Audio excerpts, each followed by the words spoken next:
save some money. Okay. Say when the dryer is real hot and you can't keep your hand on the top of it, that lets you know that the motor's getting ready to go. That's an indication. All right. Here we have where you put your clothes in. Okay, here's your, got a door switch. That's your door switch. Okay. See if we're going to raise this up here.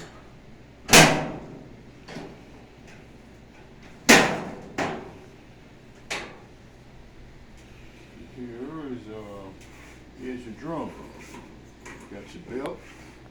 So if I had to change out the belt, I would have to loosen up this screw here, take this screw out, screw over here, disconnect this door switch,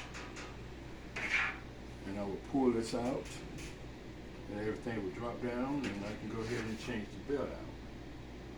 It's not that hard to work on. Kind of easy. All right, we're gonna take it around to the back. This is your timer here. So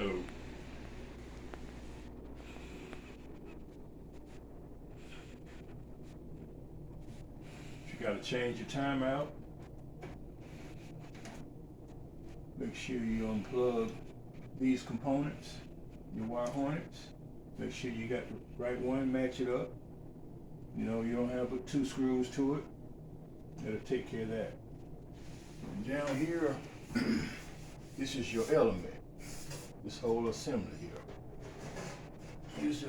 Some usually have a little wires at the bottom within. But these are your thermal fuse. This deals with the heat. Same as these down here.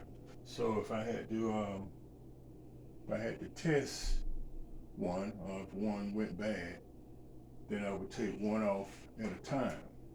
You know, and put my meter on it and check for continuity. I do the same for the top as I would for the bottom. All right. Here I got a 4-prong here. All right.